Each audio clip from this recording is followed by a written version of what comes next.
Hello, Raleigh. This is Whitney for Raleigh.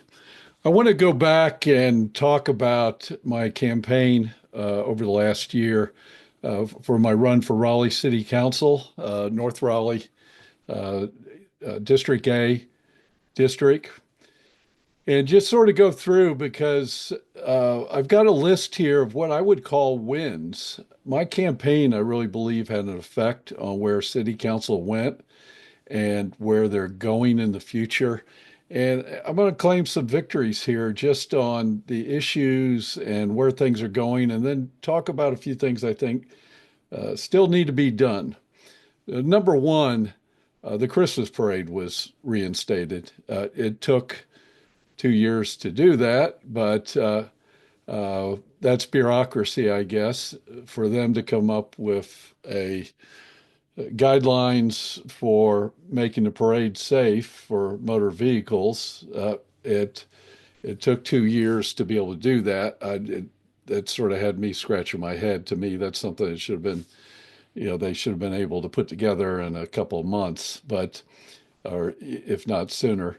But we do have our Christmas parade now. I hope that the Veterans Day parade will be back in service next year. That got canceled the last 2 years too. CACs, that's a very big one. That is Citizen Advisory Councils. Those were uh, taken out by Mayor Baldwin some years back in the city council that was in place a few years back. That was reinstated, and it's going to be a slow climb. I think I might have this number wrong, but I think we had as many as 18 out there before.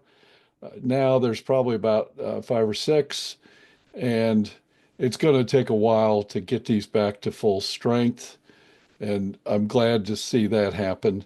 Uh, that was pretty important for that to happen. We need to have city involvement with our city government. That doesn't mean that, these aren't legislative bodies or anything like that. They're communication vehicles for citizens and city council to be able to communicate back and forth. The uh, uh, police pay, my understanding from seeing what Janet Cowell has said and from talking with Mitchell Silver, is that police pay is going to be a priority, not just a cost of living bump like they got before, but to actually look at where they need to be as far as being competitive in Wake County and getting them up toward the top of the list. And I applaud that. I'm very glad to see that happen. That was one of the big things that I campaigned with. The light rail, I mentioned this in just an earlier video, has that project has been canceled. I thought that was a white elephant from the very start.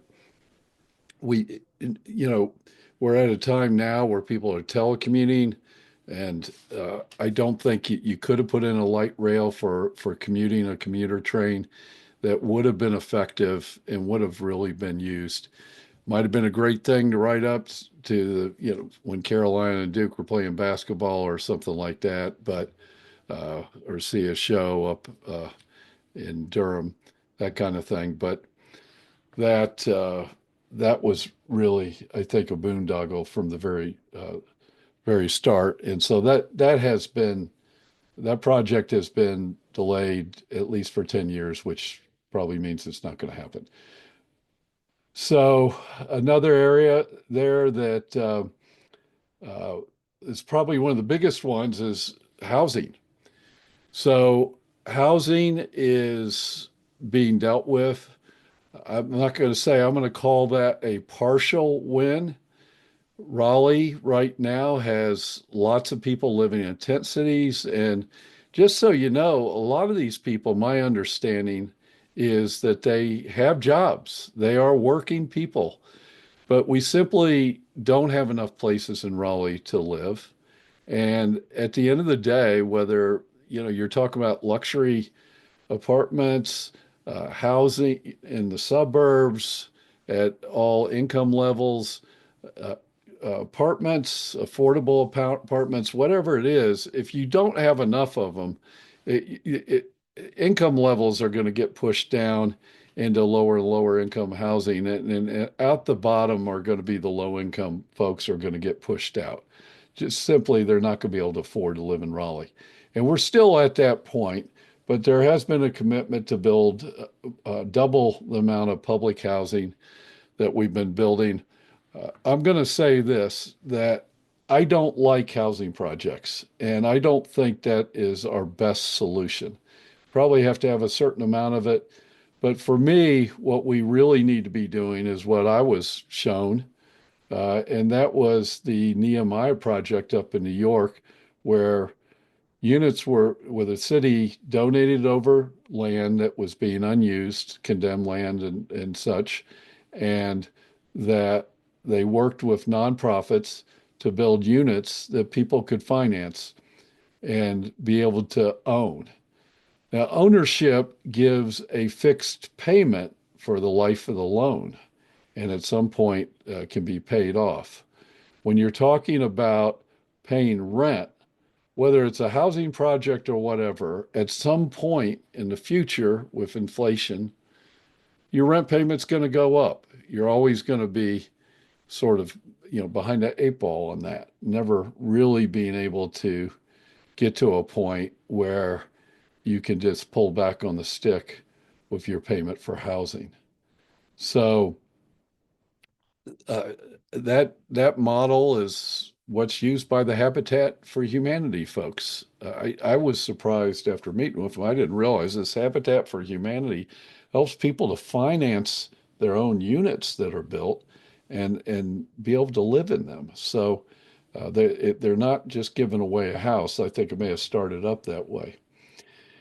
Some other things that I think are future items: gap pay for the firefighters.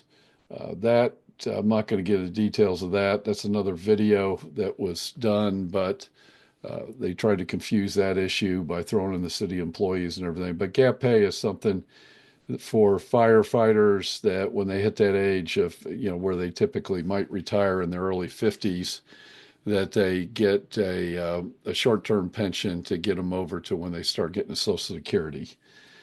That has been tabled, I guess, indefinitely, and they want to throw the city employees into it, which I never realized that was really an issue or something the city employees were actively looking for, was gap pay. I think that just get done to sort of try to, delay and bury the thing.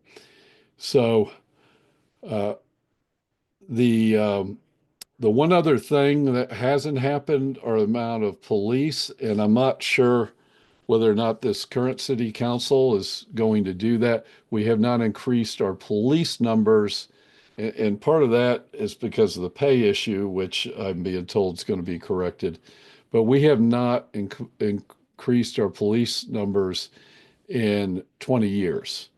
So it's time to do that. We've got a growing population. So those are some things that haven't been done.